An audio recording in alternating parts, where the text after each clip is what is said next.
सफाई कामगार समुदाय। यह एक कहानी है और इस कहानी को आपको समझना होगा कि एक सफाई कामगार समुदाय का बच्चा अपनी पीढ़ी के बारे में क्या सोचता है। यह ऐसा हो सकता है कि मेरे जन्म से पिछली पीढ़ी मेरे दादा नहीं तो उनके दादा इस काम से कहीं ना कहीं जुड़े मिलते हैं, यानी गुलामी ये पुरानी है। इतिहास को जब खोलते हैं तो तब मेरी जाति के साथ मेरा यह कार्य चिपका हुआ था। आधुनिक समाज में जब इस कार्य के खिलाफ एक क्रांति लेकर आनी थी, तब हमें धर्म गुरु के अस्तित्व के लिए लड़ना पड़ रहा था। उनकी लिखी रामायण के लिए लड़ना पड़ रहा था। रामायण में जो पात्र है उनकी संख्या बहुत ज़्यादा है, उनके लिए लड़ना पड़ रहा था। गुलाम शासक लोगों की सभ्यता के लिए लड़ना पड़ रहा था। तो अब हमारे सबसे पहला ये उद्देश्य होना चाहिए था कि जो गुलामी हमारे पूर्वजों से लेकर हमारे आने वाली नस्ल तक चिपकी हुई थी, हम उसको नेस्तनाबूद करें, ख़त्म करें। मगर यहाँ तो सिलसिला ही बदल दिया गया। यहाँ हमारे काम से किसी को परंपरा नहीं, मगर गुलामों को शासक लोगों को धर्म बचाने के लिए पड़ी रही। जब तुम शासक हो जाओ, तुम किसी भी धर्म, किसी भी सभ्यता को अपना सकते हो, लेकिन जब तुम गुलाम हो और गुलाम रहकर शासक लोगों के आदर्श को बचाओगे तो तुम्हारी नस्ल खत्म हो जाएगी। बड़ी हैरत की बात है कि सफाई का काम आज भी वाल्मीकि कहलाने वाले लोग, जिन्हें हम भंगी जाति के बड़े पैमाने पर जो हम देख सकते हैं, उसका एक छोटा सा अंश भी खत्म नहीं कर पाए यह लोग। मगर जब भी रामायण, वाल्मीकि या हिंदू धर्म पर कोई बात आती है तो ये सड़कें जाम कर देते हैं।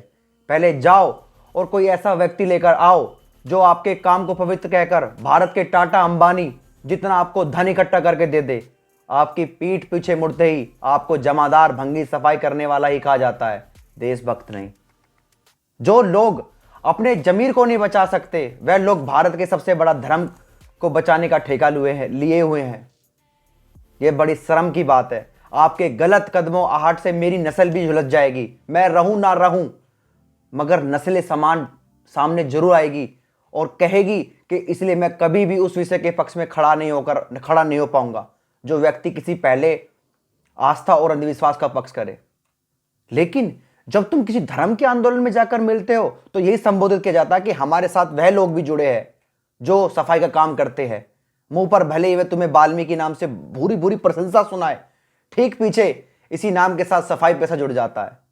तो ये मेरा दर्द है, मेरा ध्वंस है जो मैं झेल रहा हूं और हमारे समाज के लोग झेल रहे हैं। क्या ये सफाई कामगार समुदाय ही धर्म की रक्षा के लिए अड़ा हुआ रहेगा? क्या और कोई समाज इसके लिए आगे नहीं आएगा? और हम क्यों लड़ रहे हैं धर्म की लड़ाई? हमारा क्या मतलब इस धर्म की लड़ाई से?